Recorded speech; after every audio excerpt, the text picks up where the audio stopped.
You're listening to Y'all Hear a Noise, the podcast where people from Ascension Parish and the surrounding areas discuss real topics.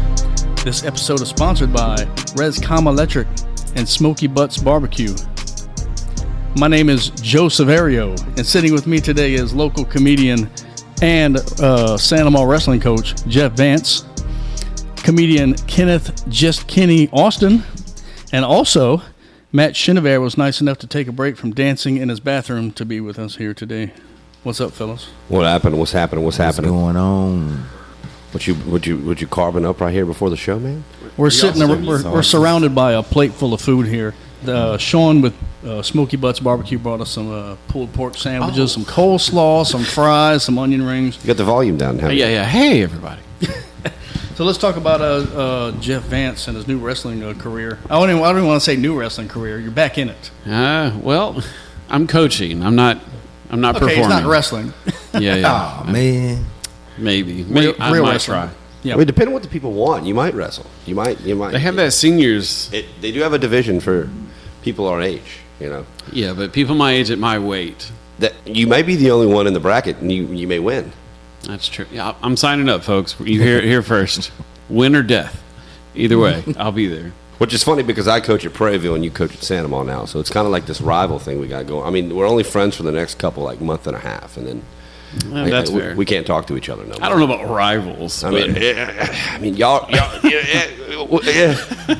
How long have you been at Prairieville? Since they opened, I was there kind of before they even opened, and yeah, it's been tough. Been super young, but I think our sports are starting to kind of take a turn this year. Watch out for our football team. Watch out they beat EA a couple years ago, and I heard all about that. It was last year. It was last year. Yeah. It was last year. We beat EA. Big, huge shock. Yeah. Undefeated at home for football. That's wild. We didn't lose a home game. Brand new team. Road. Don't call it. We lost every game on the road. Oh, okay. But you got to consider those kids also came from EA and Santa Maria. And, they're already good anyway. Absolutely. You know, you got a lot of the freshmen and sophomores starting, but. I thought it was hilarious, the principal's name, Randy Loving. Yeah. I didn't even pick it up at first. All right, last name's Loving, no big deal. His name's Randy. Then someone pointed out, Randy Loving. I'm like, okay. Like, it sounds like porn. Like, that would be a good porn name, Randy. And Randy is like a word for frisky and horny. Randy. It's like British slang. And then Loving, Randy Loving. It does. So, like, on porn, so like at Prairieville High, Randy Loving was the principal, and on Pornhub, Randy Loving is the principal. It's flagged already, dude. I'm just sitting here learning. This episode. I'm just learning it right now. Why don't they see it, Randy? This episode has already been flagged. It has already been flagged.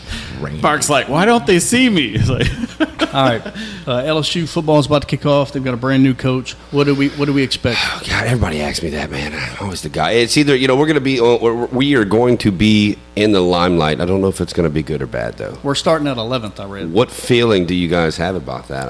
I need to see how the first 3 fights at Reggie's go. The first 3 fights, and then we'll know how the season's going. There is a factual thing that Coach O and Lane Kiffin will be at Reggie's after every win. That makes absolutely no sense. I think we've entered a new era of college football to where coaches are going out with the players now. It's ridiculous enough without them there. Can you imagine, like, if that's an after every game thing now? Well, I mean, wasn't it a while back? Didn't one of the actually it happened? One of the coaches was going out with the kids and like. Yeah, they kept it under wraps, but one of the low coaches was going out with the kids and like partying and going to like pool girls and stuff. That was just Coach O with the kids. With the kids, I don't know, man. I think we're going to be either really good or we're going to crash and burn. But crashing and burn is 8 wins. It's got to be better than Brian Kelly. It's got to be. It's got to be. You know, Brian Kelly hurt himself. He couldn't. I don't think he was too Louisiana.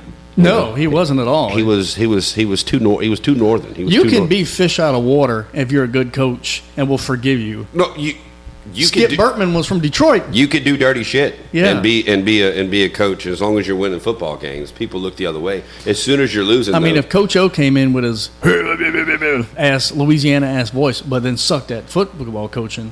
We wouldn't have, I think Coach O's the only guy that we could have like vouched for, like being like shitty at something. Coach O really could have won one game, and people be like, "Well, he's trying." Yeah, like, he's from here. He's from here. Nobody else understands him but us. Right. He can't go nowhere else. Yeah. The closed captions and him do not get along. The auto captions. Yeah. It just says unintelligible, like at the bottom of parentheses. Ramblings. Cajun noises. Cajun ramblings. Did y'all see the video where he was fussing at everybody who was trying to have a press conference? Yeah. I don't know if that's a new one or an old one. I think it's an old one.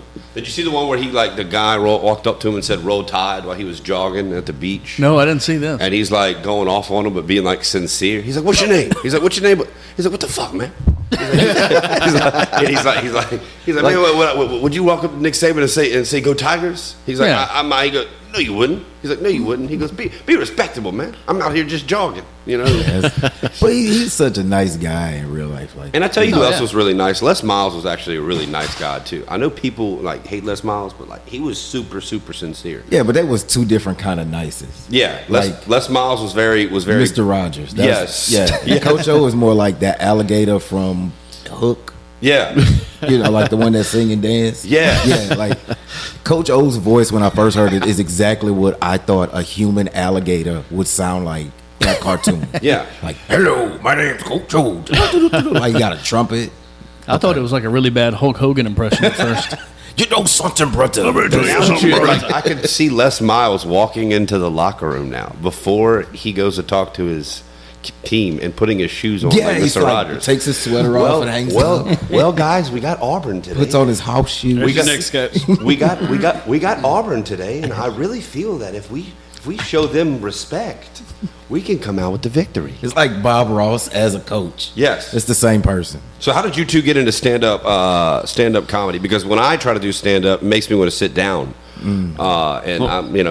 I've done it twice, but how did you guys get into that? I'll let you go. Oh man, I started your a while story. back. It used to meet at this old bar that doesn't exist anymore in Baton Rouge called Port Royal, and I was hanging there with another guy and some of my friends, and they do acting shit. So Yeah. they were all like it being in this little movie that they were filming around the corner. So after the show, after they do that, we come.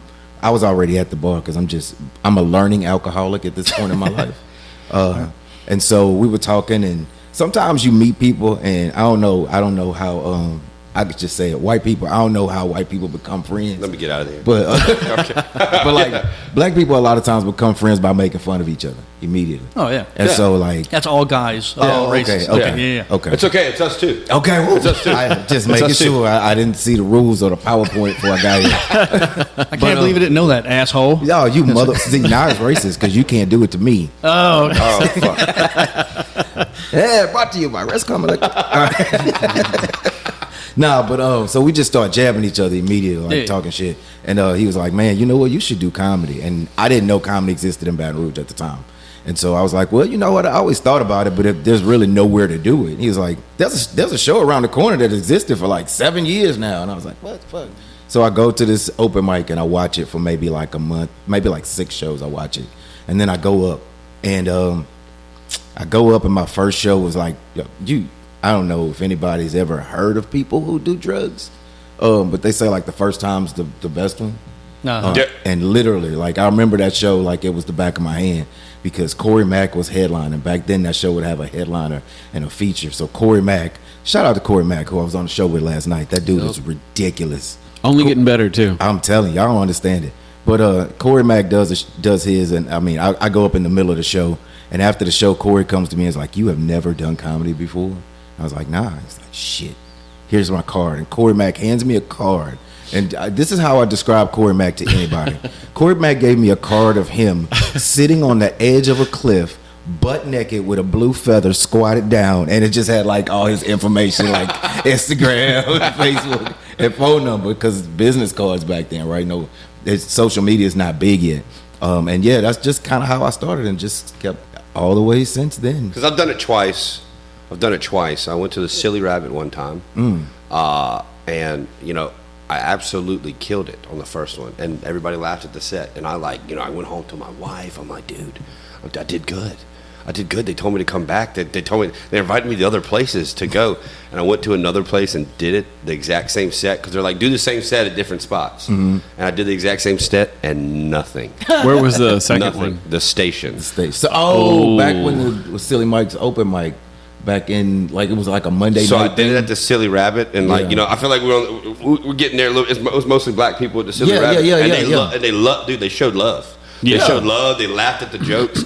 Go to the station, packed, mostly white people. Yep. Sat there like this. White people don't like white people, man. And they just weren't laughing. Station is a different place, Dude, though. the station, and then like there was a group of black people in the back that was just cracking up, laughing at me, Yeah. like cracking up, and I'm like, dude, none of my joke. My wife's like, yeah, you did okay. I'm like, shut the fuck up. I'm like, shut up. No, I didn't. Nobody laughed. I'm like, she goes, is that the same set? I'm like, the exact same set that I practiced in the mirror for 30 minutes, my little 5-minute long set, and I was like, I don't like this. I'm not doing this no more. But people tell you that you got to bomb sometimes. Yeah, people be lying. You don't have to. Yeah. You don't have to. But I will say this: you kind of hit right on the head. When I was at the Silly Rabbit and I did it, and then they started laughing. It's almost like it takes over. Yeah, it takes over without you knowing, and like the fluidness of the jokes start coming off the tongue, and you start saying them at the right time and timing that joke down, and callbacks that happen in there. And I'm pretty sure you guys. It's harder than it looks. It's one of the hardest forms of art. People tell me, "Oh, you should do comedy or whatever," because like I post funny shit on Facebook, but I'm not just natural. I can't just make. I'm just not just that funny straight out. People are like, "Oh, you're hilarious." I think it's one of the if I hardest walk forms up of to a entertainment. stage, I'm writer's block. I got nothing to say. I couldn't do it. And even people who do, like most comedians, don't walk up and just tell jokes. They tell stories funny. Yeah. That's what a lot of them do. And I don't know. I don't know if I could do it. It is difficult. And then you got to do it with the right pacing. There's a lot of science into it. It's the hardest form of entertainment, I think. Yeah. When it comes, all the stuff I've done, sketch And comedy. your critics are right there in your face, judging you as I you write do it comedy live. songs. Well, you can't practice it. Like, if you play guitar, you can practice a song. Yes. You can listen to a song that sounds similar. You can do that, but you can't take that song that belongs to someone else and go on stage and perform it. No. It's like you can get on stage and do George Carlin, but it's still George Carlin. Right. Like that's what makes it difficult. There's no curriculum for comedy. It's once you get on stage, if you're funny, you're funny. If you're not, you're not. You can learn everything. You can study every comedian in the history of comedy, but when you get up there, you're not them. So you have to find your voice and your people. Yeah. And I think that's kind of what. Your people black. What do you mean by Your your people's people? black. I was Wow, about to that's say. what I mean. Your people black, bro. Come to the Silly Rabbit. You know what I'm saying? And you know who invited me there? I was working at a electrical. A guy in the warehouse, one of the black guys in the warehouse, driving a forklift, smoking cigarettes, bro. Shout out Danny, dog. He came up, bro, smoking cigarettes, driving a forklift. He's like, "Hey, man, you funny."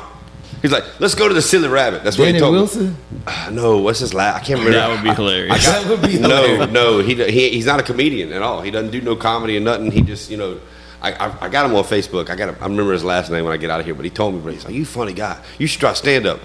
As a matter of fact, you gonna come do stand up, and I'm like, "Damn." He's like telling me I'm gonna go do stand up, and so he went with me, man. I never forget. And he high fived me. Him and his wife came, but it's hard. It's definitely the hardest form of anything that I've ever done when it comes to entertainment. Writing scripts, doing sketches, and I mean, me in the mirror when I do my stuff in the mirror, it's me. It's really me. Yeah. I'm in the mirror and I'm just filming stuff. It's not really a script, and I'm not in front of an audience. It's real easy to post a funny video, but get up there and to do it, But you understand funny, and that's what makes making the videos easier for you. Yes. Because when you go to edit it, you kind of know what's going to happen when. Yeah. So you have a sense of humor. So when you're editing it, it makes a lot more sense. And then when you go to do stand up, it's the same thing. Well, it's really easy to hump a sink too. It's not hard. You say that. It's not hard. As the 5'3" person in the I room. mean, I'm gonna tell you. it's not hard to put that leg up and hump the sink, All right. All 5'7" over here. Just rubbing it in. You mentioned George Carlin earlier. Everyone always names him as like one of the best, but he wasn't even. He was funny, but not on purpose. He was mainly smart, and he just said shit that no one ever thought of before. He would point out shit about society, and you would kind of laugh, while crying because it was that kind of shit. That's always like a thing. When I first started comedy, I was like, I always want to make a point with something. Like you would tell one of them, you would hear a joke, and then like the joke's funny, but on your way home you're like, damn, that was a good joke. Open up a thought path for and it. I think George Carlin is one of the original comedians that was actually a social scientist before people figured it out. Because being a social scientist, you just go outside, you see what's going on, and you talk about it. Well, the easiest way to when you talk about stuff that's uncomfortable, people don't want to talk about it unless you make them laugh. And then later on, they go, shit, that is stupid. Why do I put the trash can on the left side? You know what I mean? Yeah. And you can change worlds like that. Yeah, and I love comedy that like calls out shit that white people do. Oh, that's all my the time. favorite. Like, yeah, well, I lock my doors when you walk by too. Like that's my favorite. what do you mean by that? I mean, My name's JestKenni. Follow me on Facebook. Your joke about the Baton Rouge Zoo. Oh, 5 man. stars. Thank you. I worked hard on that joke. I need you to go ahead and retell it for the folks listening in okay. their car right now. Okay, because like Livingston is not that. Wait, what is this? Ascension Parish? Mostly. Where am I right now? You're in Ascension Parish. Okay. Yeah. Because there was a lot of turning coming down here. I was like, man, I'm never getting out of here. But yeah, I'll go to the Baton Rouge Zoo. Man, a lot of people don't go. Have anybody here been recently? Yo, Oh, I've been in the last couple of years. There's not a lot left but birds. I got a membership There's you have not a membership? to the Baton Rouge Zoo. Yeah. many. It used to be let me tell way you better. how they misappropriating your funds right now. Because they haven't put a damn doorknob on that zoo in at least 15 years. I went in that zoo once and there was just a dog in the zoo. When's the last time you been? When's the last time you been? In real life. In real life. Can you not interrupt my joke of real? Okay, I'm sorry. He was setting it up. I'm sorry. He was setting I'm up sorry. the I'm sorry. punchline, bro. I'm sorry. Hold on. Start over. Go ahead. Start over. All All right, so I'm not telling jokes. So, anybody ever been to the Baton Rouge Zoo? Carry on. All right, so yeah, we go to the Baton Rouge Zoo, and I went in the zoo, and it was just a dog was the only thing that they had in there. It was just a Shih Tzu. Yeah, last time not Not to doing go. any material. Come on, Jeff. Ladies and gentlemen, He'll be here night. all week. Try the veal, everybody. Yes. But yeah, joking aside, that zoo's not what it used to be. There was no elephants, there was no giraffes, nothing. it's All like the traditional shit you expect to see at the Baton Rouge Zoo. So it is Nothing. coming back. It is all coming back. It's been Okay. coming back for 15 years. No, it's like. It's Did like, they move the animal somewhere have else you been, for treatment? Have you been since they got like the whole giraffe exhibit and all that? Well, they A whole they giraffe. recently. They No, they had have- a giraffe exhibit. It No, just they was have like, a whole. They I have would a hate whole- to be that giraffe. They got like baby hippopotamuses right now. They got all kind. They got a big giant. Like they're working on it. They're doing. hope so. They're doing. Have you different been since stuff they to it. moved the entrance to the Now, other side? do I think it's yes? So that's Yeah, it's nice. That's Yeah. what I'm talking about. The entrance is not where it used to be. It's not down that street no more. It's not down that in the street neighborhood. anymore. It's in the backside where the kind of the golf course kind of Yeah. comes around. Or JS Clark yeah, golf it's course. real fancy looking now. It gives you a better impression of the zoo Yeah, now, than how it used to. Is the zoo still crap inside? Yeah, Absolutely. There's hardly nothing there but birds and Absolutely. little But mini deer. Does my or whatever. 3-year-old look at the animal and go, "Oh, look at the giraffe," and like she smiled? Yeah, Good. Yeah. Yeah, It But serves like, a purpose. like Audubon Zoo, I could go there as an adult and still have fun. Yes. Baton Rouge Same Zoo as an distance. adult, No, if you you're can't. there, if you're at the Baton Rouge Zoo as an adult, you're not having fun. No. you're just hot. It's hot. You're there for your kids. There's Yeah, not a lot and- of shade. You're just walking to the next bench. Yeah, sit down you at. can't go as an adult male by yourself. No. That's sketchy. Yeah, don't do that. That is sketchy. When I was a kid, I thought that Flamingo Cafe was just the best restaurant in America, and it's just the shittiest. You Like, I've get had it older, you're like, recently y'all sell as an $9? adult, That's and it's crazy. the crappiest burgers and $2. nachos and fries. $2. Why you got why is there Tostitos pizza rolls in the in the fridge right there, man? It practically is. That's what It's you're not eating. great. 3 bagel The best bites, zoo 20 I've ever, bucks. the best That's zoo the I've ever been upgrades they've to. done. They just took out all the deep fryers and replaced them with air fryers. The best zoo I've ever been to, Omaha, Nebraska, is ridiculous. Like I swear, the animals talk. I swear, they talk to you and have a conversation with you. They got like a giraffe feeding exhibit. The elephants stick to trunks. Oh, to yeah. I mean, dude, it's crazy. It took us 4 hours to walk around this zoo. They have a whole dome that you walk in that like has different levels and different societies of animals. The alligator, the swamp, and then you go to the desert. Then like you're in the rainforest. And then That's like- awesome. That's pretty cool. And it takes you like 4 hours. Our to walk biggest through. thing is that big bird cage. You got to shut both doors before you get in. That's Yeah. the fanciest thing we have now. Yeah.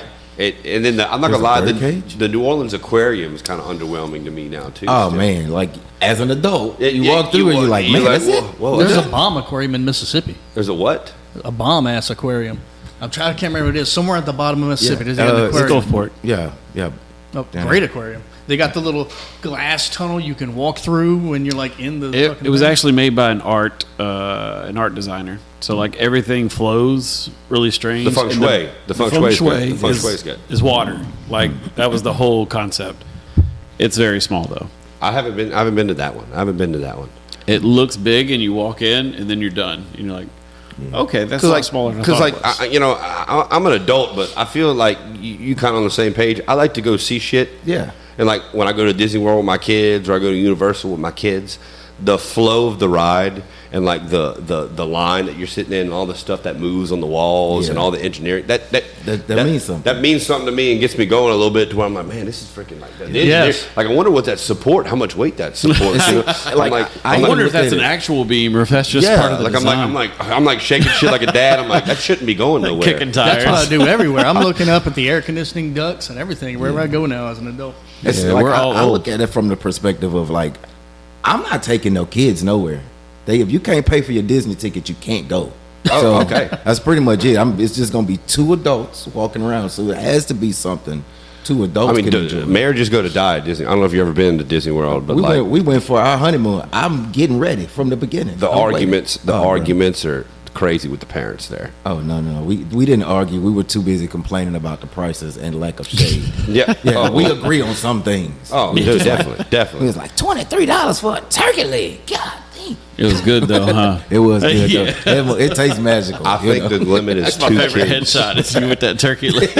Man, that was magical, man. I went on a 4th of July, and don't ever do that shit. No. It's so crowded you can't even walk. You're stuck in one place for 30 seconds. October- So many times you can't even get through nowhere. October to February. That's when you go. We got married in June and we went that week. Oh, you. It was bro. It was oh man. I'm telling you, we almost didn't make it. This It's is hot. it. There's nowhere to go. There's nowhere to sit when you get your food. Oh no, we did the dumb thing. All right, so you go during the daytime, you leave, you come back for the fireworks, right? So we come back for the fireworks because my wife, she just wants to see the fireworks. It's the whole point of going back at night.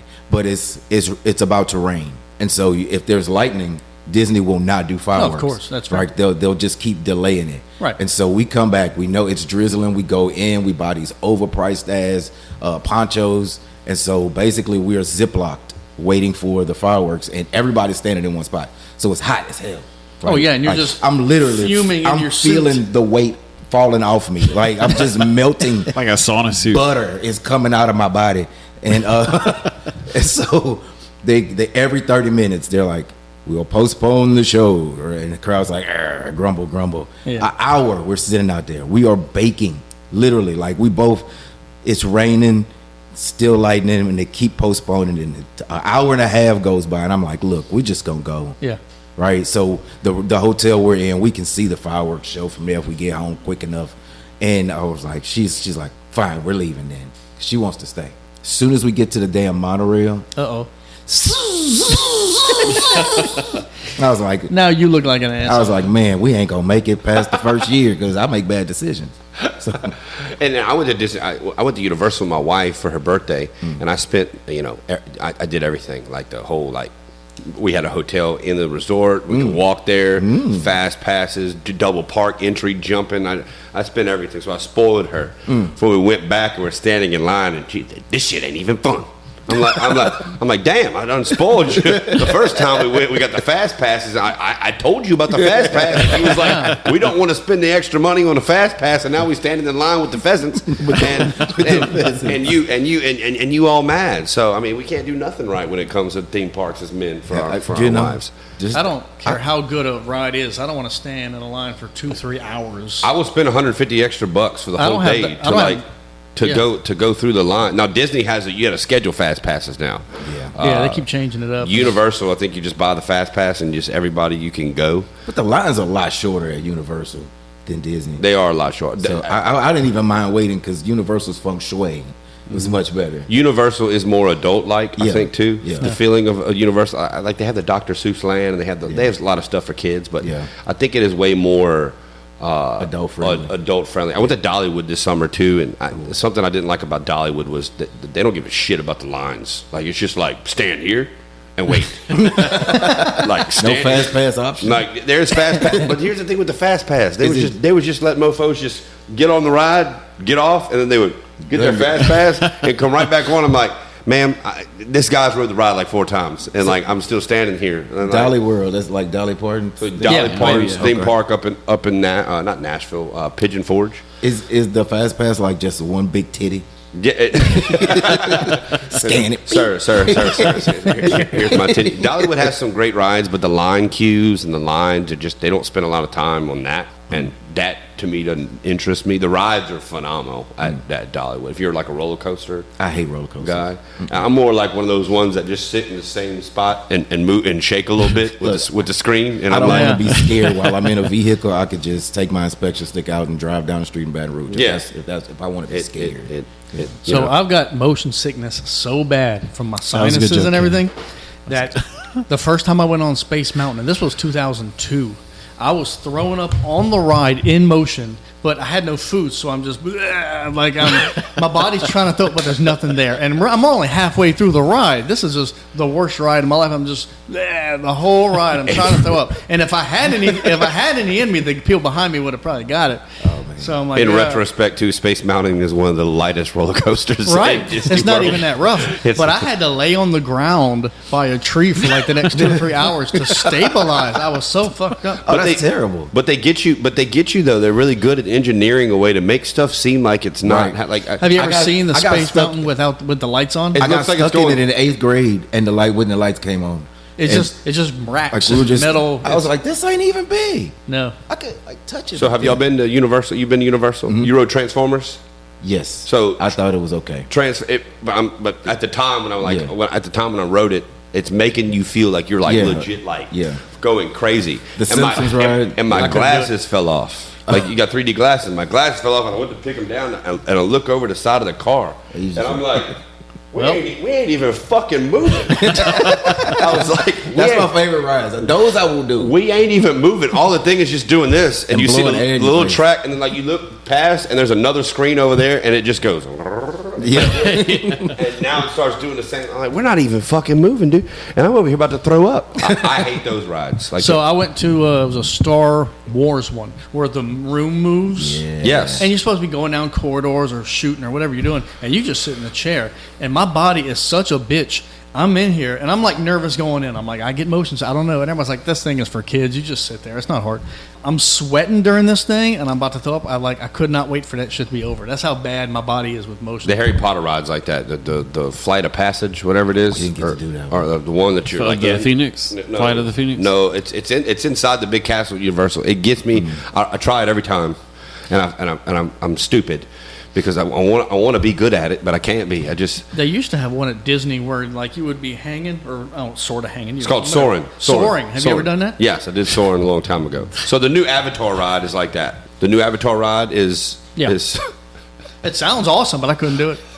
What the fuck y'all laughing at? I don't know.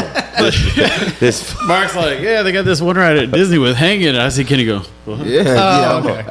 Oh man. Tell me more about man. this hanging ride.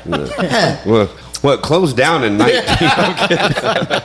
It's just segregated. Oh man. I love roller coasters. The more dangerous, the better. Being Jeff, you recent, can't ride on most roller coasters, though, right? That's. I'm leaving. I said I had a limit. Sorry. That little Mickey Mouse holding his hand out for the height. Most rides now, though, they're pretty like. Why is my seat so low? I find. I did that on purpose. I find that like, is it just me or are rides getting like kids being able to like? I'm looking at kids in these lines and they're like small, and it's like you're looking at the roller coaster and you're like, this dude's about to ride this. Like, Yeah. I I think don't the heights understand. are like 46 inches now, man. I get scared of church fair rides. I'm in that parking lot. You and I'm will looking never up. catch me on a fair Some ride. of those are nuts, bro. Oh, they're also super sketchy. They pull them out of a suitcase. Yeah, pull like them out. crackheads. Guy's got a glass eye. Like, hey, y'all ready to get on? I mean, the Mitchell kids rides theoretically are scary. Two teeth holding a cigarette. Dude, he's got a hook and he's got all kind of stuff. It's just a It's the start and on stop button. Oh my god, dude! I will never get on a fair ride. My wife is always like, "Hey, let's go at the fair with the kids." I'm like, Oh, "You man. best believe." Scary. I think the St. John's Fair isn't too terrible though. Yeah. I haven't been in a couple of years, but I know you go a lot. I just go for the crawfish stew. Yeah. The best crawfish stew on earth.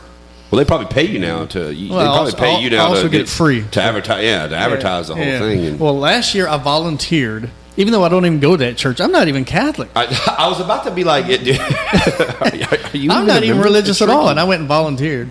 What? Jeff's having chair problems over here. This chair's going down, sucker. It is. You are 100% dropping as I'm looking at the. Yeah. Kind of feels good. So Rescom Electric, if you're listening, y'all need new hydraulics in your chairs. But yeah, that's my favorite one. And the year before that, I sponsored it. They said, how much would it be? Because, I'm looking at all the banners and shit. I said, how much would it be to sponsor? Because the Jambalaya Festival is stupid expensive. Like, the cheapest one is $2,000. I said, fuck that. To sponsor? So, yeah. What the frick? They have, like, different layers of sponsorship. The top one is, like, $20,000. Well, the bottom one was, like, $2,000. I said, that's still more than I want to pay to advertise for 2 days. So St. John's was, like, $400. And they put you on the wall. You get, like, 10 free meals. I said, yeah, I can do that. So I see you at T-Fred's too. I saw you up there on the wall. I've been a at couple T-Fred. times. At the T-Fred. I see your little emblem at T-Fred's. On the TV? Up there on the TV, dude. Look, I love little bar TV advertisements, man. Well, that's my friend Raymond Alford. He does that at multiple bars. It's just his little advertising service. It's like 10, 15 places he does now, including some in Baton Rouge. And I advertise them every week in exchange for me being on the TV for free. That's why I advertise them. He's like, bro, you keep posting about me, and I'll put you in every single one. So I'm in Fred's. I love little deals Park like Place. that. Like, barter, you got 10 oranges, I got 10 apples. You know what I mean? I'll give you these 10 oranges, and you give me those 10 apples. Well, I don't know. Mercedes dealership, if you're listening, I will say your name every week. I'll tell all my friends if you give me a car. That'd be dope. I've got 2 places I eat free at. Just because We of who I know, am. Mark. I do too. One of my favorite places to eat free at is Rouse's because they got to catch me first. All right. So I used to to work at Rouse's. I used to work at the Rouse's number 65. Oh, this is a joke, Rouse. I was just playing. So one of the buggy guys, We got him. one of the buggy guys, him. he would go to the bar and make his little plate. And if you're sneaky, you could probably take it out to the break room and not get caught, whatever. This guy would take it to the bathroom and eat it in front of the mirror. Oh, wow. That's not suspicious. Okay, that makes me mad. How do y'all know he was in front of the mirror? Why would you eat in the dirtiest room in the fucking building? I'm more mad about the mirror. Yeah, That's my so y'all shit. Can see, y'all can see him Get through the mirror. $3 every time he eats 'Cause macaroni. This sound like a setup. No, but it's a public bathroom. You walk in there to pee, and there's a guy eating at the sink. Oh yeah, Out of the little kinda carton, you're like, something ain't right. Did you go in there for the Mac or did you go in there to pee? All right. Like, why are you watching this man? There's so what you're saying is there's a buffet at the sink in this bathroom. Sink buffet. That's a freaking. I mean, how much? Where can I go to avoid this place? I would turn on the hand dryer just so it don't sound like I'm eating. You know, like how women will run water while they peeing, like we don't know they peeing. Yeah. I would do that with the hand warmer. Is that like the coughing when you fart at the same time? Oh no, I just fart. I don't have time to be hiding it. Yeah. You smell it. I've heard women say I've heard women say they'll take a big roll of paper and put it right over their behind and try to use the paper to muffle the sound. That's ridiculous. You get in a bathroom, man. I'm going Fire through it all out. of that. I'm never going through. If the bathroom's not safe, where are you going to do it at? When the power goes out, make sure your home is ready. Rescom Electric has been your local trusted generator expert since 2005, specializing in Generac generator installations, service, and repairs. Whether you're looking to install a new standby generator or keep your current system running at its best, the team at Rescom Electric has you covered. This is my customer service voice. Call today for a free generator estimate. Qualifying installations include a free 10-year warranty and generator service with your installation. Call Rescom today at 225-622-3647 and keep your home powered with confidence. That's 225-622-3647. Smoky Butts Barbecue in Prairieville is your go-to for hot cooked food. They do everything from pastelaya to potato salad, ribs, brisket, chicken, neck bones, turkey necks, and pork loins, served with a smile and a garlic bread. If you have an event coming up or just don't feel like cooking, call Sean Madare at 225-772-8643 and let him rub your butt tonight. Because if it ain't all over your face, you ain't eating it right. That's Smoky Butts Barbecue. From racks to butts, we rub it all. And if you're not busy next week, you can catch Mark's butthole at the Gathering of the Anybody ever play Juggalos. GTA? Because it's like the commercials from it. It's like, rub your butt tonight. Slide on my face. So I was accused of writing that jingle extra dirty, but that's their actual slogan. Like from racks to butts, we rub it all. I like dirty slogans. If you go to their Facebook, they sell shirts with all that dirty shit I just said written on them. Yeah, What was it? If it ain't on your If it ain't on all over your face, you're not eating it right. That's what I'm talking All about. right. Oh, my wife go get a tattoo now. So this is kind of dirty, but I don't care. Me and some coworkers one time, some guy was like, "I can't believe y'all eat ass." Well, that's crazy. Who eats ass? Yeah, and who one never guy, do that? And one guy says, "If you eat pussy correctly, you've already eaten ass." This is I'm not gonna say that's wrong. I'm gonna say trick me into it. Like I want to go into it knowing I'm about to eat ass. Like if you scoot up a little bit, and okay, you got me right. But I'm not gonna like stay down there. Corn comes out the same way. Plead the fifth in this conversation. I'm gonna recuse myself. Yeah, I can't talk about You can't this. recuse anything. I can't talk about this. Yeah. I haven't really been quiet about it before. I want to take it back to sports. I sometimes forget there's even anything up there to eat. You know what I mean? No, what? You know? Back to I'm sport. leaving. And Mark with sports. Yeah, no, here's Dale with the weather. Yeah. All right, I want to talk about we just lost Skip Bertman. Oh, man. And I forgot how good he was until I recently looked up on Wikipedia for rehearsing for the show. Gorilla ball, man. He was there, 84 to 2001. They won 5 College World Series titles, 7 SEC titles, with a record of 870, 330, and 3, which is a 724 regular average, which is crazy. Yeah. If you look at MLB, no one even hits 700 at all. No, I think that's his winning. That would be his winning percentage. Right, as a coach. Yeah, as a coach.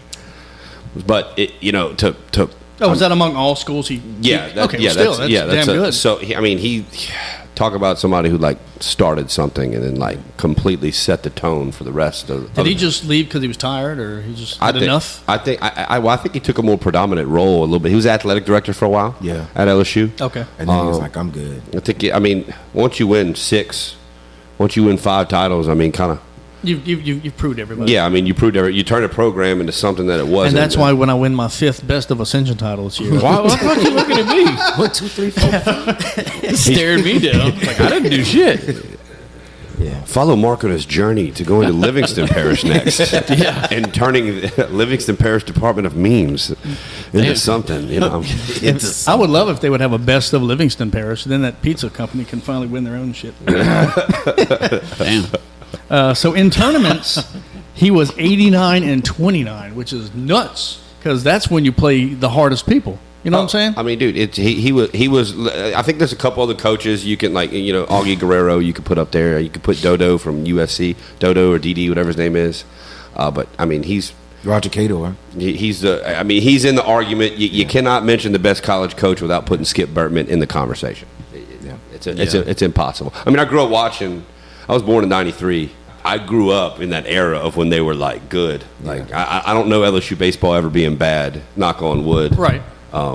There was a place like Celebration Station, kind of like it, that was Skip Bertman named. It was behind the Industrialplex over there. I remember. I went one time. It was Skip Bertman's like batting cages. Yeah. And I used to go all the time as a kid. They had batting cages and putt and all kind of shit. I went one time in Cub Scouts, and that's all I remember. You were a Cub Scout too? I was a Cub Scout as well. I started in like Wolf, made it all the way to Webelos. I'm going to pronounce it like that because everyone says Webelo, but that's not a Webelo. There might have been a couple troops that did. I don't know. Yeah, you know what I mean? But I made it. I graduated to Boy Scouts. I was there for about a year, and then I quit. There's levels to this? Oh, yeah. There's Tiger Cubs, and then Cub Scouts. I started out as a larvae. And then you have Boy Scouts. Man, that's a lot of work. To be 9. Girl Scouts has kind of. This is one of those things where like white people do stupid shit. And First world I feel like problems. Cub Scouts is one of those things. Yeah, it's kind of dying because nobody wants to send their kids in the woods with an old man. Grown ass man. That's, a grown ass man with a handkerchief. Yeah, so much about this don't seem right. And khaki shorts and learning how to tie knots and earn your. Do you really want to earn this badge? You don't need no stinking badges, kid. You don't need no stinking badges. Okay. I say just let them loose in a trailer park. They'll learn all they need. They will absolutely go outside.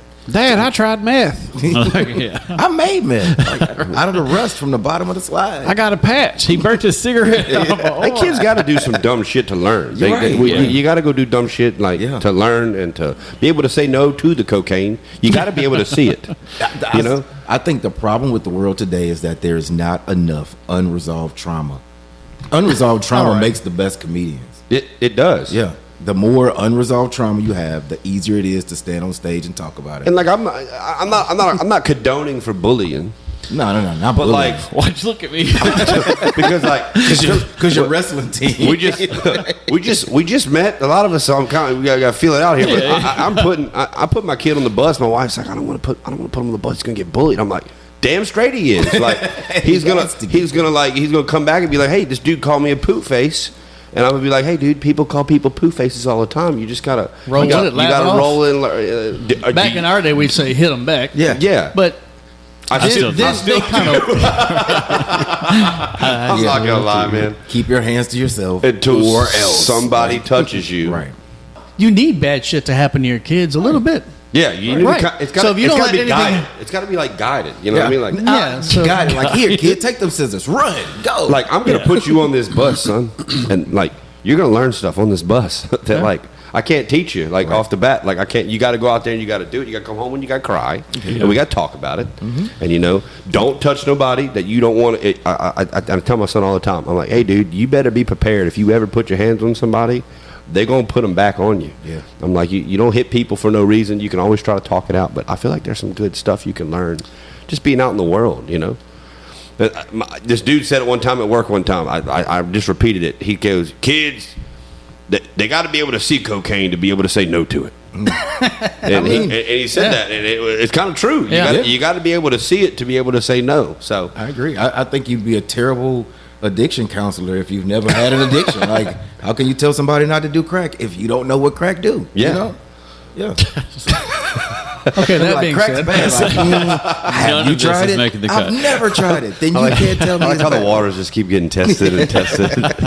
It's like we mentioned buttholes earlier. I thought we were off and running. eating ass, Smoking the butts. best episode so far. Trying If it to ain't all over your face. trying to feel each other out to see what. That's Oh, I different. can go lower. Yeah, Kenny, that's very different. If it ain't We're not, that's Yeah, not like nothing to do with assholes.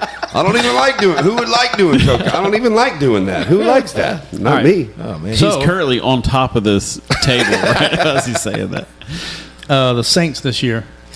I googled what they're predicted to go, and everybody's predicting to go anywhere from 7-10 to 10-7, which is kind of right in the middle. Yeah. But last year, at the beginning of the season, I posted a meme, and I did it again this year. I said, "Let's just get this out the way early. New Orleans Saints eliminated," just as a joke, way before the season even started. Just they're going to be eliminated now. And the comments, I was like, "Oh, well, let's just see how this ages." And then what did they were like, 6-10 or whatever the fuck. So funny story. Last year, and speaking of Rescom, this story is brought to you by Rescom Electric. Me and Dupree made a bet after. Shout out Chris Dupree. After they went 2-0 last year, and we were freaking scoring out of the. I'm like, dude, we're going to the fucking Super Bowl. Like, I'm like, into a cowboy. We're going to the freaking Super Bowl, and Dupree being Dupree, man, he comments on one of my posts, and he's like, I put $1,000 they don't make the playoffs. And I'm like, oh, this is shooting fish in a barrel. Uh-oh. And it's like, I made the bet. I told my wife. My wife's like, you bet $1,000 they're going to make the playoffs. I'm like, babe, we're scoring so many points. The Saints? Yeah, we're 2-0. We're 2-0, man. I mean, like, this is a crapshoot bet. And it was like Dupree himself went and injured the entire team. And like, Derek Carr's out for the next 4 weeks. Our running backs fumble. And then like, it was just a shit show after that last year, the year before that. This was 2 years ago. Yeah. And I lost $1,000. And I mean, he let me have it the whole time. And she's like, I told you shouldn't have made that bet. So I'm not allowed to bet on Saints football no more. I can bet on other football, but it's not Saints. So I posted that same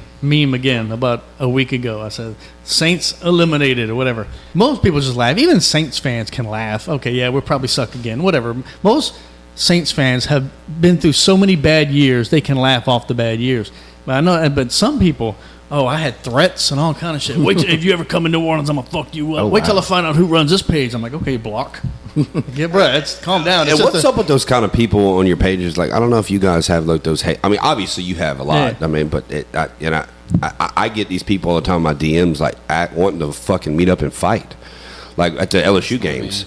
It's a bot. And like the Saints, no, like they're like DMing me, and they're like, hey, come it's a bot. It's a bot. It's a bot. Bots like, meet me outside. Are they fans of the other team? Yes, fans of the other team. They like genuinely want to fight. Are they new to sports? I don't know. That's what sports fans do. They talk shit about the other team. It's a long running thing here. Well, It's not personal. I don't understand it, man. I've never wanted to fight over a game before. The worst I've ever been I was. don't know, bro. Remember that bad call that would have sent us to the Super Bowl? Yeah. I want to fight to this day. To this day.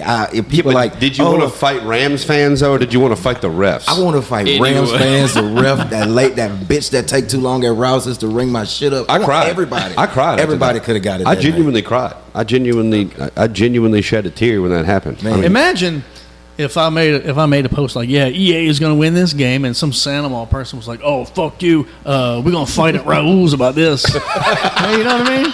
I'm going to bash the side of your head into a sink. meet me at the shout out. Meet me at the shout out. Rip off your Fuck you prosthetic up. and Like, beat you with it. whoa. Meet me at the shout out. We fighting next year. This is just what sports people do, man. Calm down. I don't know, bro. My dad is like a super diehard Saints fan. Like every year we talk like at least once a week about football. I'm fine with super fans. He's like, support we're your going thing. to the playoffs. I was like, all right, Dad. Look, so the odds right now are like 750 to 1 that the Saints make the playoffs. Why don't we go $25 a piece and do a $50 bet? He's like, nah. And I mean, I'm holding back right now. I am a super fan when it comes to the Saints and comes to LSU. Me and my wife are season ticket holders at LSU.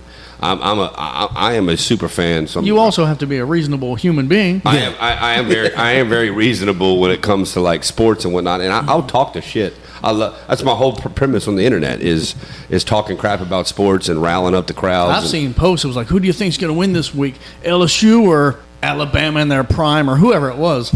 And I'm like, and everyone's like LSU, and LSU had like a shitty year, and I'm like, it's going to be the other team. I want LSU to win too, of course. But who's going to win? Probably the other goddamn team. Well, there's analysts. Yeah. There's the analyst side of me, and then there's the actual super. The fan of me. Obviously, I want my team to win. But Yeah.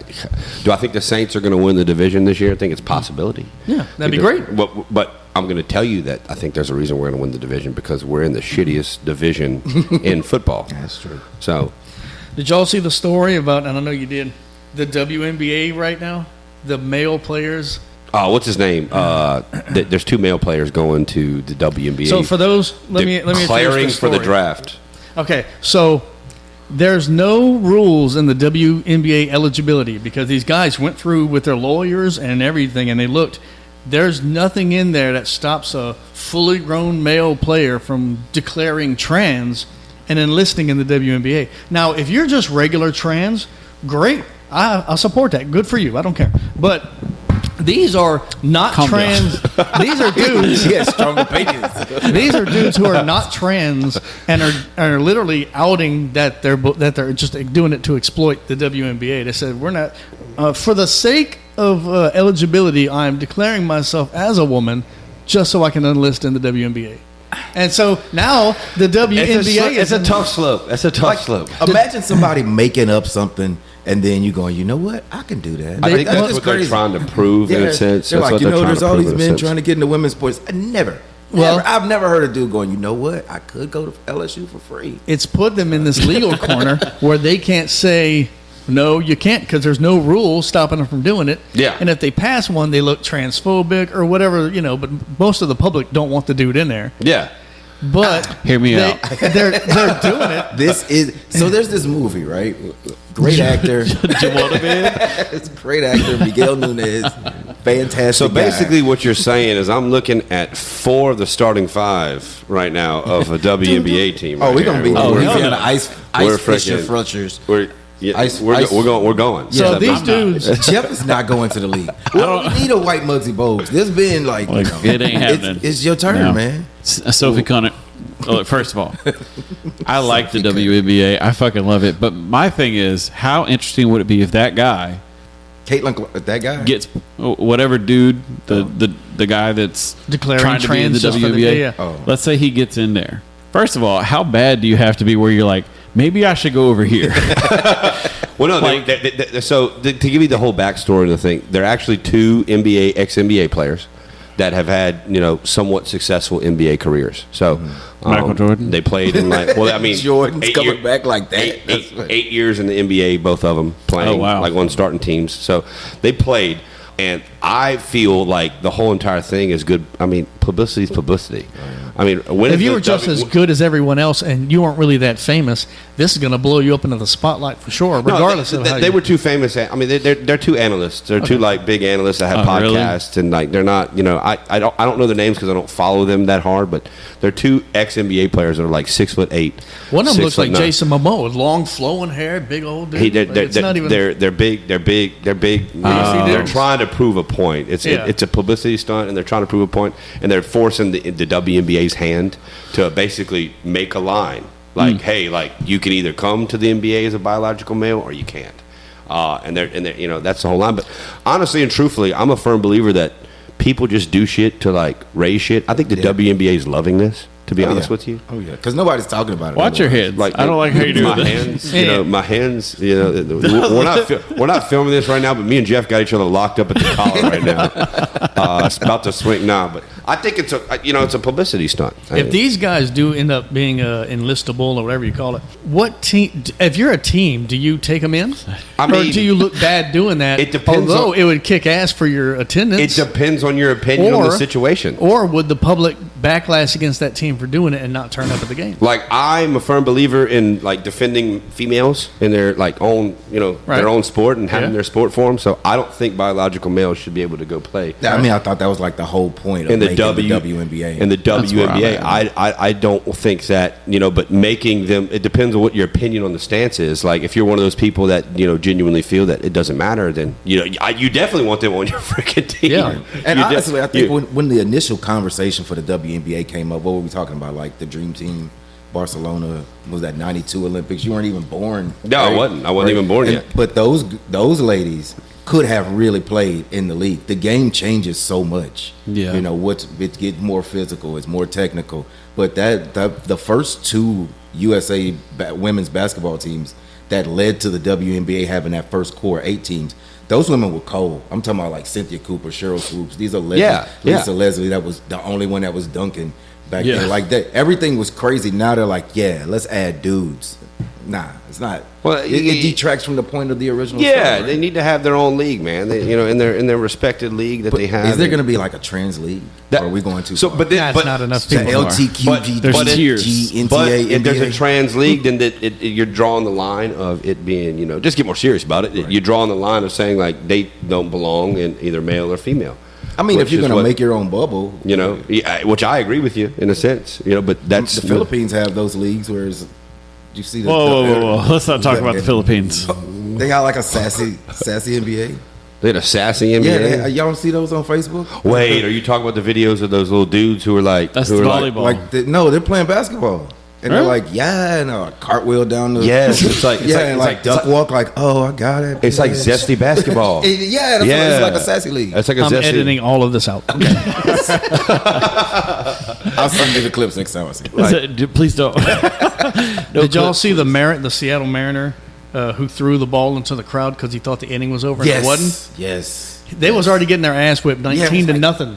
Yeah. And so this is a colossal, one of the biggest losses in the franchise history. Right. And he thought it was the third out. He catches the fly ball, throws it in the crowd like he always does, but it was only the second out, and there was 2 people still on base. Yeah, he gave him a home run. It was a home run? No, he caught it, and then he threw it. They advanced on an error, whatever they ended up calling like that shit. Double type thing. Baseball, MLB baseball has just gotten too. I can watch it in October. I can't watch it while these. Bring back the juice, dude. Wouldn't it be awesome? Era was just the best. There's too many games. There's way too many games. That's true. There's 162 games. Way too many games, and I think it's like the NBA too. The NBA's got too many games. Now at the NFL or even like high school sports, when there's 10 games, all of them matter. Every minute of every one of them matters. But when there's 162 games and they're all 3 hours long, you can't. And here's the thing, too. There's so many. If you go back and look at statistics, I don't know the exact statistic, but the amount of pitches thrown under like 75 miles an hour back in like the early 2000s was zero. It was zero. Nowadays, teams are getting beat so bad, and then they're putting in the left fielder who's never pitched before to save all their pitchers. So they throw like this guy who's just like basically throwing pitch and batting practice, and the other team's just like teeing off, and it's like fans are paying a lot of money to come watch somebody pitch. I think I'll probably get it. Okay, controversial opinion. Are you about to say bring steroids back in baseball? That's the only way to make baseball interesting. I don't think that's controversial. Y'all play video games like MLB The Show? The video game. The only way to make that game fun is to buy points and juice your players. So it's the same thing. You're just juicing in the game. And people forget during that era, everybody was juicing. It's time to bring back Big Head and Turbo Mode. Like you're talking, you're talking about everybody was. You think Barry Bonds was the only one that was juicing? It's time to bring back being on Barry fire. Bonds was not the only one that was juicing. No, I mean Jose Canseco was Everybody but Griffey, apparently. The umpire was Griffey juicing. was not juicing. That's natural athleticism. If Griffey would have Teal. stayed healthy, he'd have hit 600. All day, every day. Teal on everything. That's it. All Baroness, teal, baby. everything. Let's go. Yeah, that was one of my favorite players. But That's my favorite shoe. That's a very, very comfortable shoe. All right, let's move on to celebrity deaths, which is always so exciting. I got a wide range of people here. Ben Jones, at age 84, he played on Dukes of Hazzard, which I never really watched. I think we're all too young for it. It aired from like 79 to 84 or something. So I caught it in reruns as a kid. But he played a mechanic named Cooter Davenport, and I looked it up. Cooter, he was named after. Cooter used to mean turtle. They don't mean that no more. No. Nope. It snaps though. It don't. So he was in the snapping turtle. He was also in the House of Representatives. And I think we can all agree celebrities don't make good politicians. What do you mean? Get down. Christy Knowings died at only 46. She was on All That. Did y'all watch that? I did watch all that. That was the bigger girl? Yeah. No. Wow. She was like a skinny black woman. I don't really... She was probably in like three skits. Just surprised. That's all. Probably like three If I was to peg someone from all that, it would have been... No. All right. That lady was like 52 years old, acting like a 12. Why am I having visions of all that in my head, but I can't. I didn't watch it. I The can't put. Nickelodeon Kenan in living Kel color. and- Okay. She died of an asthma-induced brain damage. You got to have the fuck out of some asthma to... God damn.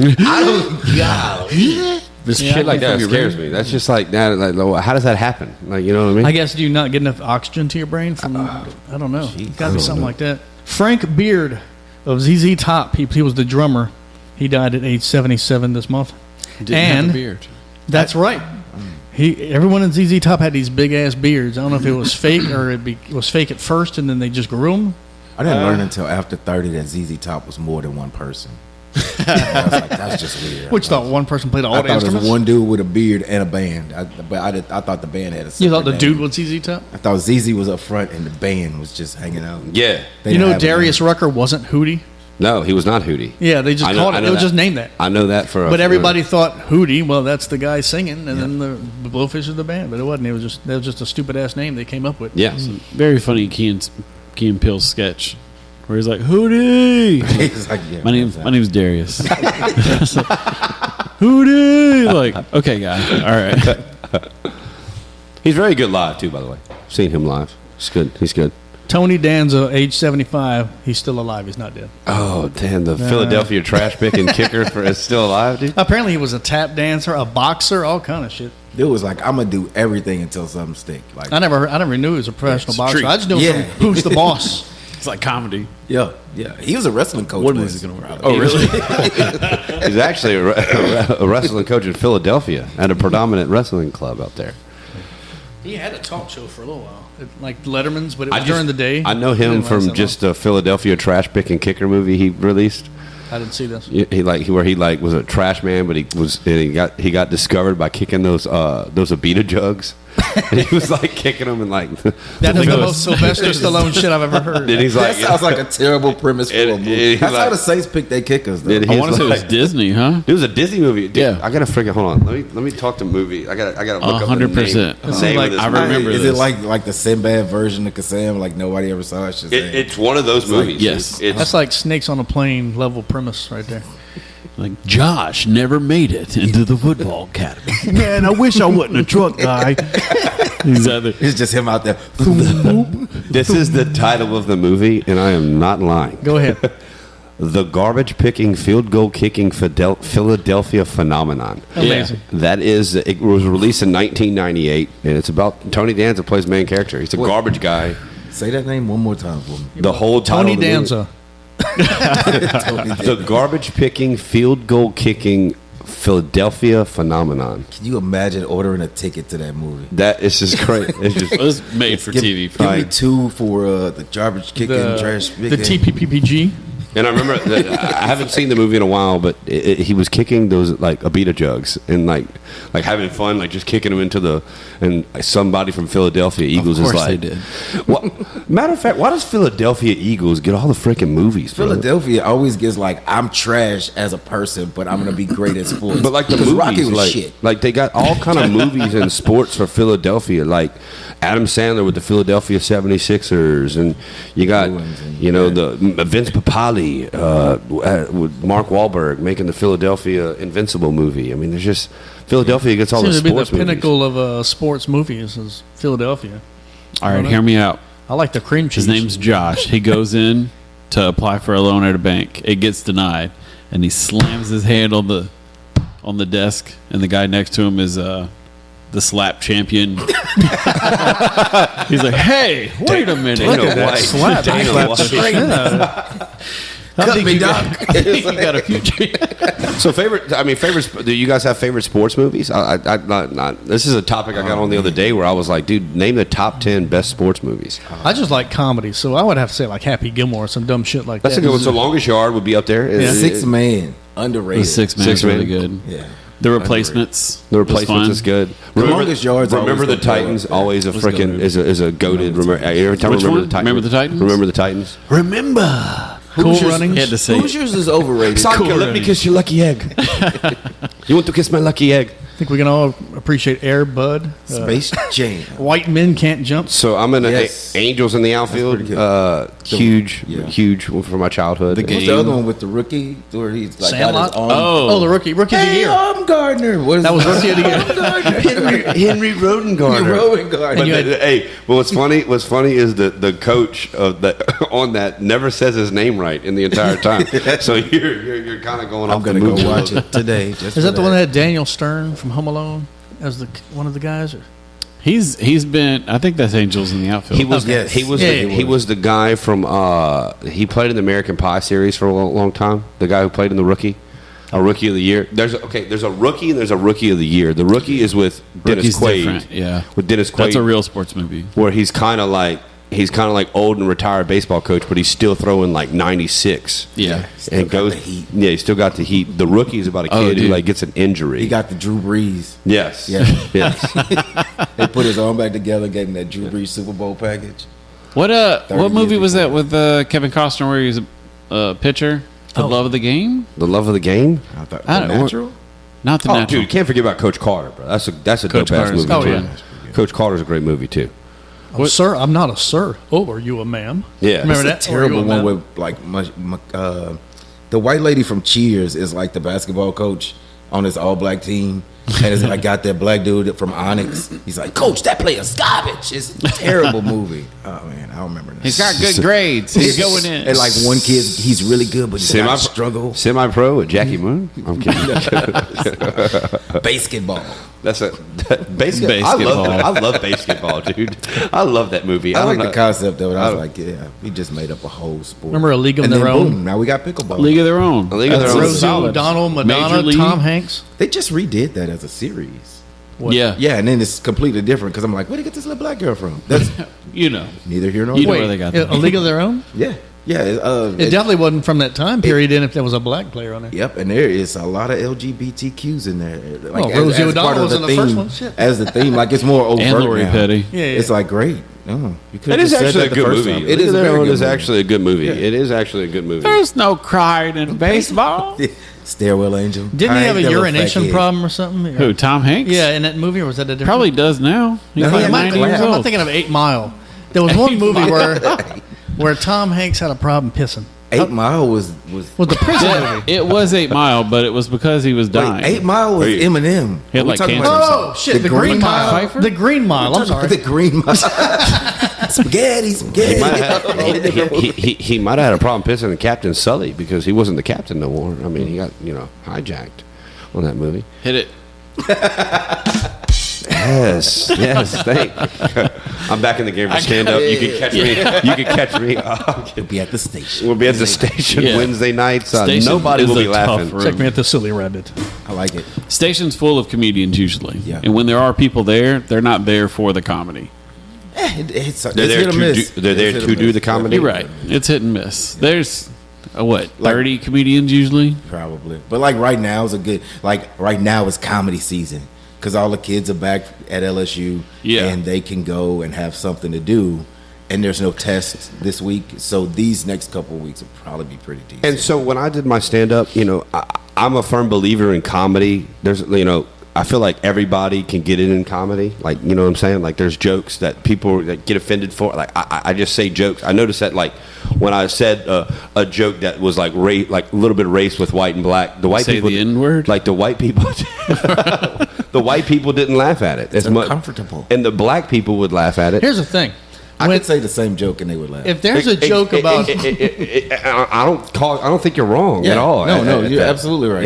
If someone says men are shit or white people are shit, and you're one of those things, and you're not shit, it's not about you. Right. Like, people take that personally. Like when people say, "Oh, everyone from Louisiana," blah, blah, blah, blah.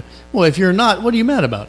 You know what I mean? And there are people who take those jokes like it's about them directly. Like, I made some like white privilege jokes where I'm like, if you're asking how privileged I am, I'm like 80 miles an hour with weed falling out the window privilege. Like I was making white privilege jokes, and like the white people are just like, well, yeah, it's hilarious. and the black people are back there laughing, man. Right. And I'm like, damn, I'm like, tough crowd, tough crowd.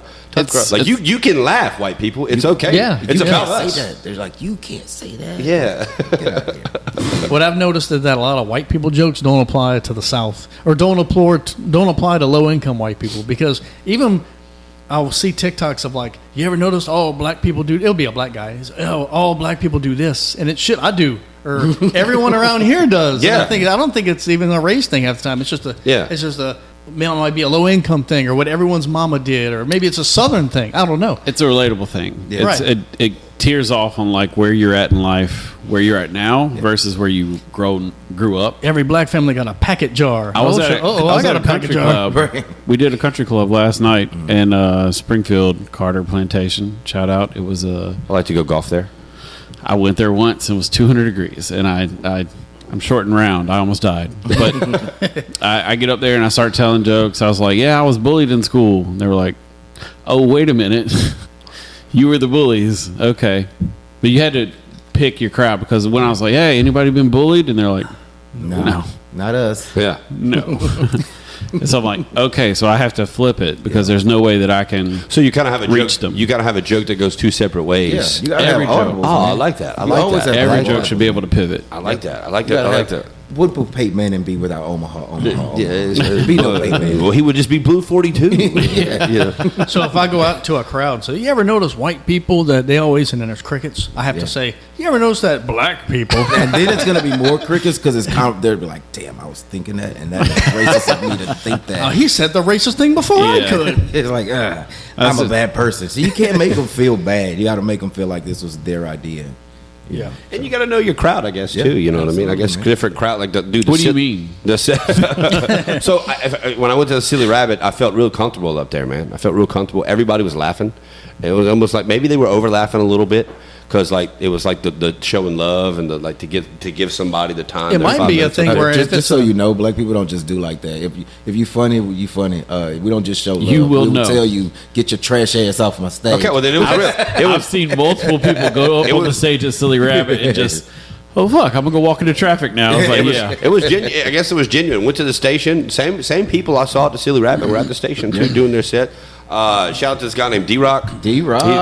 Shout out to D-Rock, man. He follows me on Instagram. He likes all my stuff and shows love. He walked up to me and talked to me. I met him one time, but he's super, super nice, or twice at the station. He was kind of the guy that came up to me and said, hey, man, different crowds do different stuff. He's like, it's a good person to talk to. He's like, Silly Rabbit is, way kind of a little bit better than this over here. This is a little bit tougher. It was packed at the station. Yeah. There had a lot of people at the station, but there was people in there that almost were in there and they were like, we're not going to laugh. Right. And that's a big difference with a Baton Rouge audience, to be honest. A lot of times we'll get an audience that it's almost like the more they pay for the ticket, the more they force themselves to enjoy a show. So like they'll come to a free show and say, make me laugh, and then spend $300 to go see some dude that's got 5 million followers on Facebook at the Raising Cane Center. And he's terrible, but they will laugh and come back to work because it's about going to that show, rather than being like, they come to a smaller show and say, hey, entertain me. And they go to the other one going, I'm finna be entertained. And it's just a guy walking around in high heels for 30 minutes. Yeah. It's also an investment. So Right. it's like, you know that you spent money on this, so you're Right. like, I'm going to have fun. Yeah. Yep. It's I like a think- Mardi Gras ball. Yes. Yes. Like, because Mardi Gras balls really can't be fun. It's the same concept with people who play music. Your friends, you won't go spend $10 to watch them play Exact acoustically, same. Yeah. but you'll go spend $300 to go see Morgan Wallen, who doesn't even know your name. Right. Sings the same songs you could hear sound better on YouTube Music in your car. Yeah, yeah. But you film won't go the whole spend. thing. Yeah, you won't go spend $10 to see your friend because it's too expensive to get in. Right. So same concept. Same That concept. one time I went to Frozen Assets and you had some people doing a show, and there was somebody up there. They were doing all. It was great. It was like dark jokes. It was like 9/11 jokes, suicide jokes, whatever. And I'm laughing my ass off. That sounds like a lunchbox. Oh, but I'm laughing my ass off, and everybody else was like, "Oh, you can't joke about that." Fuck you. Yes, you can. I had Neil Rubenstein. The girl, I can't remember her name, and Patrick Christopher, who they all came from Texas. They were on Kill Tony. They did little Killers of Kill Tony run, Yeah. and they came through Frozen Assets. I was like, well, 12 people. Yeah. The night before had like 40, and then they went and did Biloxi, and it was like 90 people. So it's like comedy. It's like ebbs I'm and telling you, flows. bro. Like, If someone's got a thing like anxiety or whatever, and they're making fun of it themselves, you have permission to laugh. Don't think, "Oh, I don't want to laugh." He's laughing. yeah, that's another thing. He's like making it something we can joke It's about. delivery on those. You know, like you can talk about the most fucked up shit as long as you present it that way. Right. You know, You can talk about race as long as you don't do it in a racist way, and just Right. you know what I mean. it's There's a way to do reflection. You know, Yeah. Look back at your life. You have Am to I know this guy? Yeah, what's You the know? context? Right. Yeah, there's a premise. There's a premise behind everything too, and a way to deliver stuff. And I feel, in comedy, some of the best comedians that do that the best are usually the most successful. Yeah. that can mean, jump. Look at Mitch Hedberg. This dude would just say stupid. I can't make a It would joke just be about random Pringles. thoughts. Yeah, like that's silly. But his delivery is everything. Yeah, well, the truck came that day and it was full Boy of Scouts, the tennis ball truck came. It was full of potatoes. Yeah, so they that's- said, "Fuck it, cut them up." And like you say it, and it's like that's funny. But when he says it, it's like, God damn it, that's Kill Tony had like an impersonator of Mitch Hedberg on his show, really? and he got a lot of shit for it. Well, yeah, I can tell you all about this kid. He didn't tell jokes like that at first. Then he realized, it's like, hey, I'm pretty good at doing this impersonation. So it became his identity, and then he just started doing that. Then he got on stage, and then they called him out for it. I was like, you sound like Mitch Hedberg. He's like, no, I didn't know. And then like, I wish someone would have pointed out this to me. yeah, exactly. And like, He's like, I got a pan. he tries to play it out like he's been doing this his whole life, and he hasn't. So now he's just kind of adrift. I mean, the best advice I ever got came from a comedian named Reggie Rao. Yeah. The one that started me into comedy in the first place. And Oh, like I Reggie. would do my shows and I'd have, my jokes were good. He's like, you got to find your voice. And I think at that time, Kevin Hart was like really hitting the scene. And so we didn't have, nobody was recording their sets on their phones yet because we had like BlackBerry Pearl. And we don't have enough space for that. Yeah. So like you had to kind of feel it, and then you'd be like, you know what? I am changing my delivery to sound like people I like.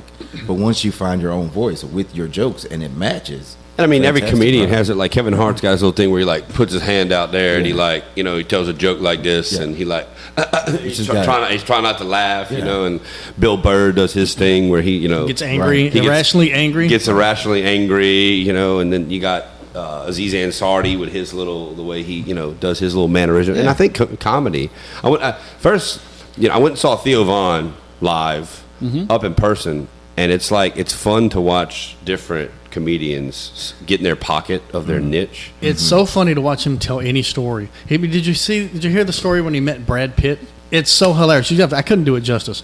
But him telling this story about how godly attractive Brad Pitt is in his southern ass accent is just the greatest story you'll ever hear. And he did one joke too that was so funny too. He was like, he comes from the hood in Covington or whatever he says, and he's like, Covington has a hood. or whatever he says. He's like, I'm hanging out with a bunch of black people, and they're like, he's like, they're looking at me like I did this to him, and he's like, you did this and put us here. He goes, man, you think I would sit and do all this stuff and just end up right next door to you? white privilege. He's like right next door to you. He goes, now let's go figure out who stole our pears. And like the way he delivers stuff and he talks to the crowd, he's actually, in his pocket And to go back what I was saying with him, I'm not trying to talk about him. I'm trying to say like it's just awesome watching comedians have their niches and their niches. He didn't have it at first. No, he didn't. He didn't. One of the first shows I've ever done wasn't even a paid show, but it was like a guest spot at Funny Bone. When they had AAA Funny Bone, Theo was mid and John Morgan closed. Okay. And his introduction was, here's Theo Vaughn from Road Rules. Oh, wow. Right? And so he got up and did whatever. I don't even remember it. And then I was like meeting him back at the bar because everybody hung out at the bar. That middle room. Yeah. So I'm sitting there. I was like, hey, great set, man. He's like, you're high as a kite. Like, totally gone. And I think his form of comedy is better when he's on a mic like this and talking and just having conversations with people. He's hilarious on like a podcast. That's his like lane is being there. Stand up, he was all right. I still laughed, but there was actually a funnier dude. I forget his name who was before him and who opened up for him. I think. Who was from Baton Rouge? No, it was from Baton Rouge. Probably Howard Hall. It was a black dude from Baton Rouge. He had a Burger King joke. Howard Hall. Yeah. God damn it. He made like he made like a Rosa Parks Burger King joke about being like, how he was like, nah, you gonna serve it my way. He's like, open this damn first window. He's like, open. No, I want the first one. That's Howard Hall. He's like, open this damn window Big right here. I'm gonna have it my Howard way. Hall. She's like, sir, you could come up here to the front.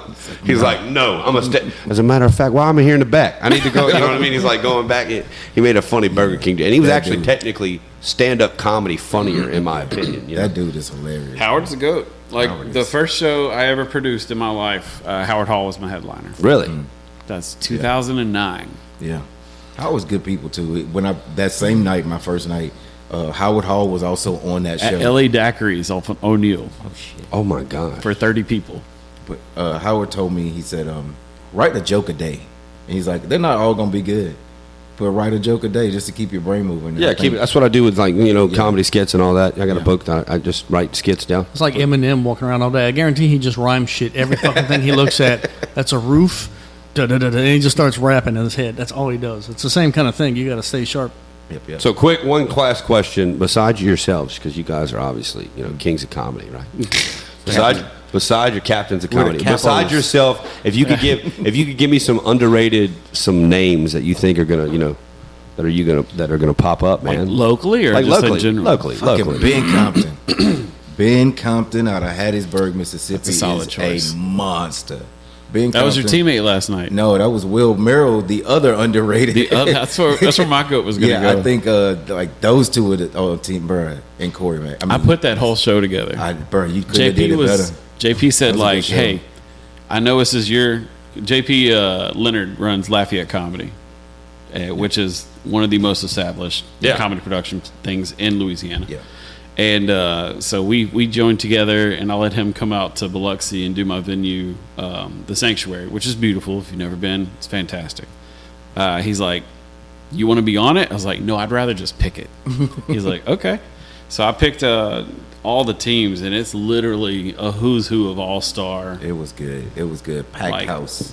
VIP sold out. Dude, downstairs completely sold out. It was completely. Twice. Yeah, 3 times because they opened VIP right before the thing, and those sold out immediately. Like people were standing in the back. It was Corey Mack, Ben Compton, Will Merrill, Josh Watts, JestKenni, Josh Watts, Brandon Bruffett. Yep, top tier show. Top tier fucking show. Yep. And I'm just at my sold out show over there in Springfield, like, oh, look at him go. It was good times, man. Wait, what the fuck was the chicken?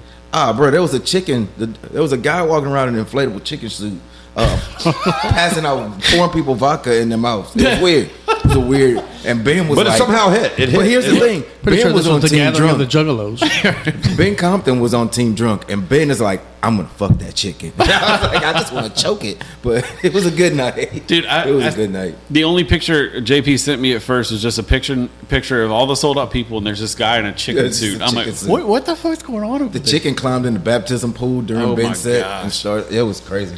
Anyway, definitely underrated as hell. Ben Compton is yours. Mine's going to be Will Merrill. Yeah. If you don't know Will Merrill, you should definitely go out and check him out. He's got two specials out. Yeah. Super talented. Yeah. All right, that's it for this episode of Treats from the Store, sponsored by ResCom Electric and Smoky Butts Barbecue. I want to thank my guests, Jeff motherfucking Vance, Kenneth motherfucking Austin, and Matt motherfucking Chenevert. And as always, Diversion Pizzas in Livingston Parish. Thanks for listening.